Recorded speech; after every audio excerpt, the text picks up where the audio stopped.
అంతర్జాతీయ మహిళా దినోత్సవ శుభాకాంక్షలు రమ్మగారు. మహిళా దినోత్సవ శుభాకాంక్షలు. Happy women's day. Yes, thank you. మీకు కూడాను. చూసే ఆడియన్స్ అందరికీ ప్రతి సంవత్సరం మాట్లాడుకుంటూ ఉంటాం. విమెన్స్ డే అనగానే మహిళా సాధికారిత అని చెప్పి రకరకాలుగా చెప్పుకుంటూ ఉంటాం కదా రమ్మగారు. మీరేమనుకుంటున్నారు, ఈ సంవత్సరం నుంచి ఎలాంటి మార్పు ఉంటే బాగుంటుందని?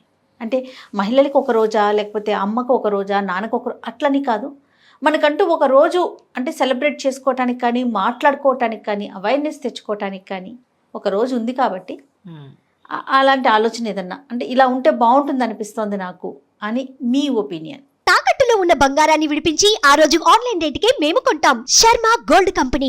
ఏంటో విమెన్స్ డే అంటే ప్రపంచవ్యాప్తంగా జరుపుకునేది కదా జయ. మనకు ఒక రోజు చాలదు, ప్రతిరోజు మందే అంతే. మనం చెయ్యి కాలు ఆడించకపోతే వాడవాళ్ళు పనిచేయటం మానేస్తే మామూలుగా ఉండదు, వ్యవస్థ తలకిందులైపోతుంది. ఇది పాయింటే కానీ ఏం సాధికారత ఉంది మనకి అని అనిపిస్తుంది జయ. ఎంత ఉంది, అంత ముందుకే వెళ్తున్నాం, డెఫినెట్గా ముందుకు వచ్చాం.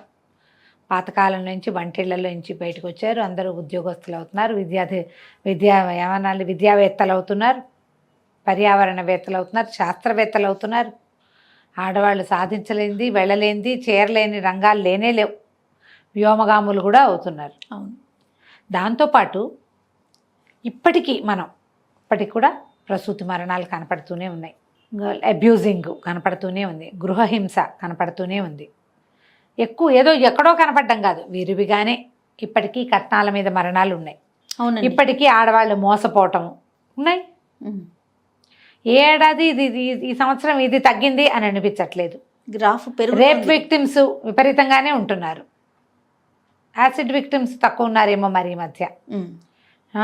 ఈ సంవత్సరం పెద్దగా వినలేదు, మన దాకా రాలేదు, పేపర్లలో కనపడలేదు. రేప్ విక్టిమ్స్ కూడా పేపర్లో వచ్చిన దానికి ఇంకా ఎక్కువే ఉంటుంది సంఖ్య అంటారు. చైల్డ్ అబ్యూజింగ్ అవి పెరిగిపోయినాయి. మనకి అవేర్నెస్ జాగ్రత్త పెరిగిన కొందికి ఇవి కూడా ఇళ్లలో నుంచి కూడా ఈ అబ్యూజివ్ థింగ్స్ని మనం వింటూనే ఉన్నాము. ఈ ముందుకెళ్ళే దాంట్లో మూలాలు వదిలేసి ముందుకెళ్ళిపోయే జనం కొందరు, బేసిక్ థింగ్స్ని వదిలిపెట్టేసి అవును ఏదో చేసేసేయాలని. నీ ఒరిజినల్ బేసిక్ థింగ్ ఏంటి, ఒక ఫెమినిటీ, అది ఉండట్లా. అది లేకుండా పోనీ అదేవి లేదు, ఏదో మామూలుగా పోతున్నావు, వృధాగా వీళ్ళు మోసాలకు గురైపోతారు. మగవాళ్ళు మోసం చేస్తారు, డబ్బుల దగ్గర మోసపోతారు, శారీరకమైన అబ్యూజివ్ థింగ్స్కి మోసపోతారు. ఈ లివింగ్స్ అని, లివ్ ఇన్ లవ్ అని, ప్రేమలని, పెళ్ళిళ్ళని వాటిలలో మోసపోతున్నారు. ఇంకా చదువుకున్నా, ఇంత తెలివిగా ఉన్నా, 4 తెలుసుకుంటున్నా, ప్రపంచపు పోకడని అవగాహన చేసుకునేందుకు కావలసిన నాలెడ్జ్ అంతా సంపాదిస్తూ మనమేం వంటింటి కుందేళ్ళుగా లేము ఇప్పుడు. అయినా కూడా కుందేళ్ళ జీవితం నుంచి పెద్దగా ముందుకెళ్ళలేదేమో అనిపిస్తుంది కొన్ని విషయాల్లో.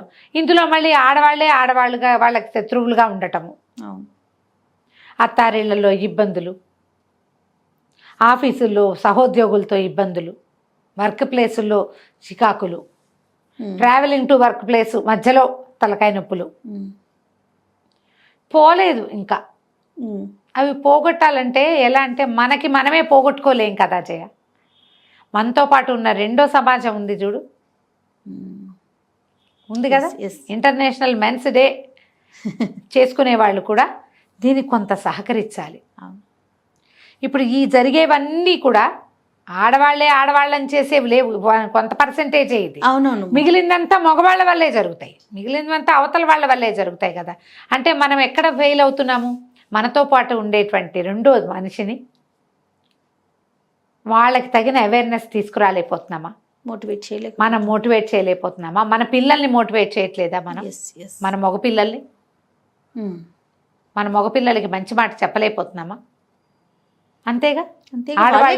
సమాజంలో అనే భావాన్ని తల్లులు కలిగిస్తున్నారా ఇంకా పిల్లల్లో? ఉద్యోగస్తులైన తల్లులు, సంపాదన పరులైన తల్లులు పిల్లల్ని సరైన దారిలో నడిపించలేకపోతున్నారా? ఆ రకంగా మనం ఎందుకు ఆలోచించకూడదు?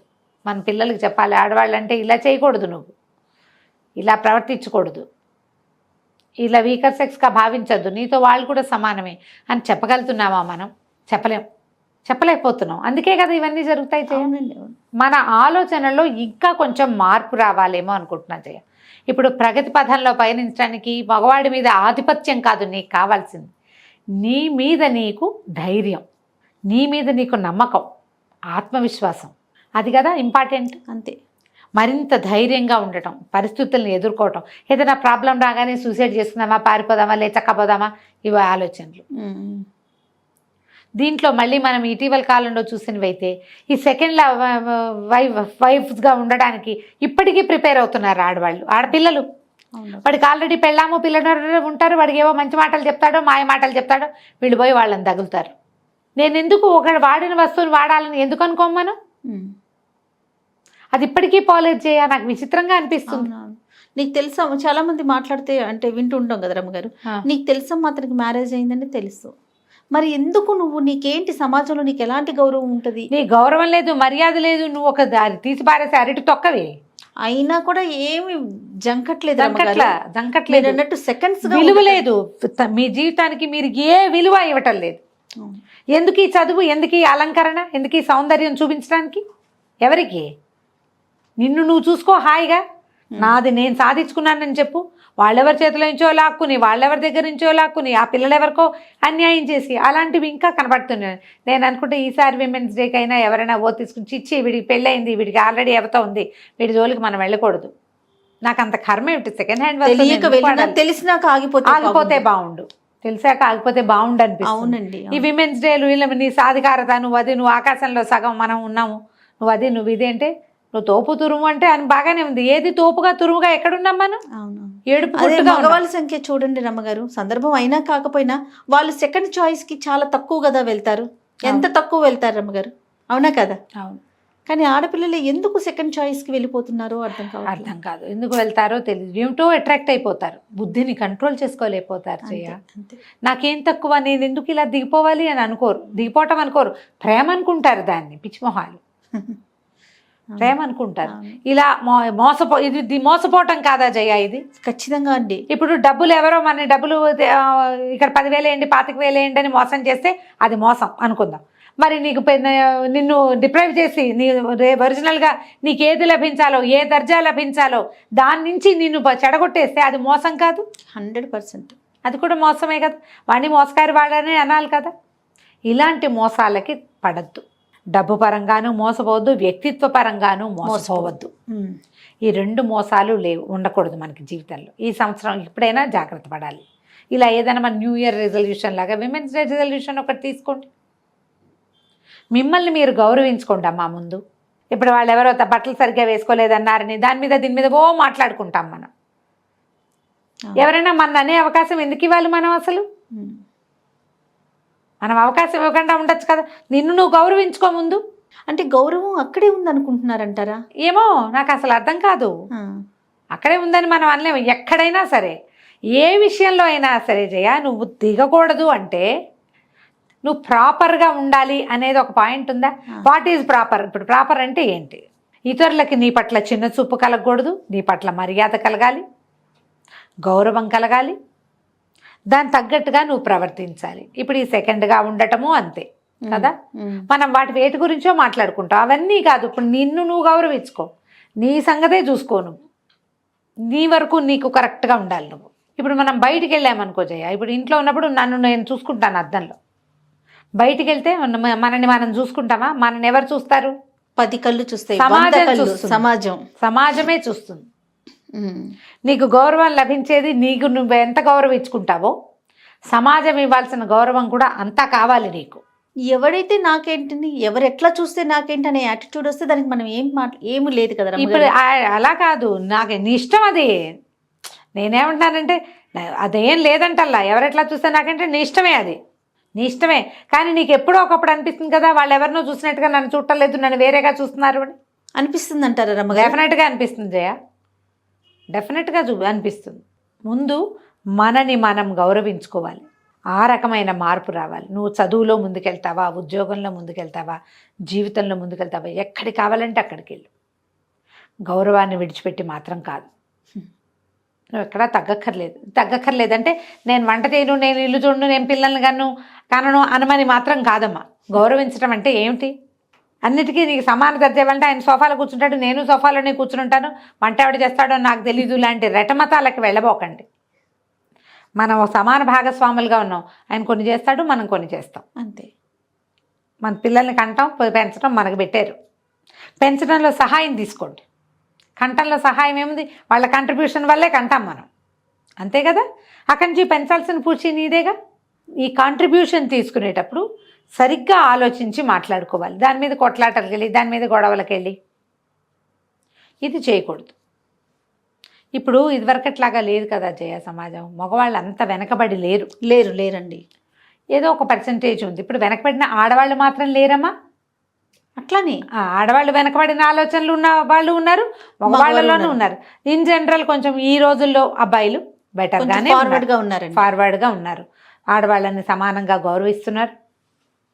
వాళ్ళు కూడా ఉద్యోగాలు చేస్తున్నారని వాళ్ళకి కొంత సహాయం చేస్తున్నారు.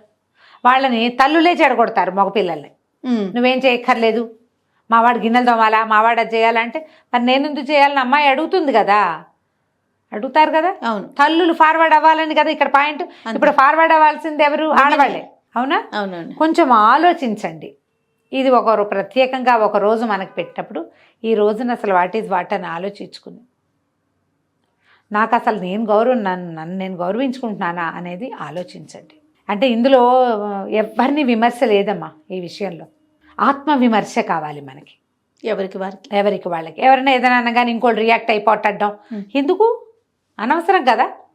నువ్వే నిన్ను నువ్వు అనుకో, నిన్నే నువ్వు ప్రశ్నించుకో, నిన్ను నువ్వు కరెక్ట్ చేసుకో కదా.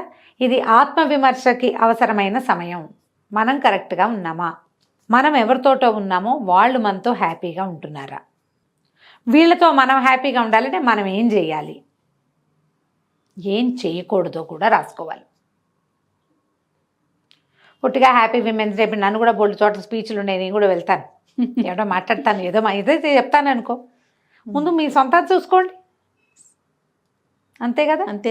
ఎప్పుడు అద్దం చూసుకుని మొహం దిద్దుకోవాలి మనం, అంతే కదా. అద్దం చూస్తే మనకు అక్కడ ఐశ్వర్యరాయ్ కనపడదు. ఇప్పుడు ఐశ్వర్యరాయ్ అవుట్డేట్ అయిపోయినట్టుంది. లేటెస్ట్ ఎవరి పేరు చెప్పాలో ఎప్పటికీ ఐశ్వర్యనేనండి. ఐశ్వర్యరాయ్నే చెప్పండి. నా ఫేవరెట్ అదే, నా ఫేవరెట్ కూడా. అద్దం చూసుకుంటే మనం కనపడతాం. అద్దం చూసుకుని కరెక్ట్ చేసుకోండి అమ్మా. జీవితాలు ఎప్పుడు కూడా ఇలాంటి ఒక రోజు వచ్చింది, ఇది ఏదో అద్భుతమైన రోజు, అందరు హ్యాపీ విమెన్స్ డే. నాకు అసలు వెత్తిపోతాయి హ్యాపీ విమెన్స్ డే ఓ అని.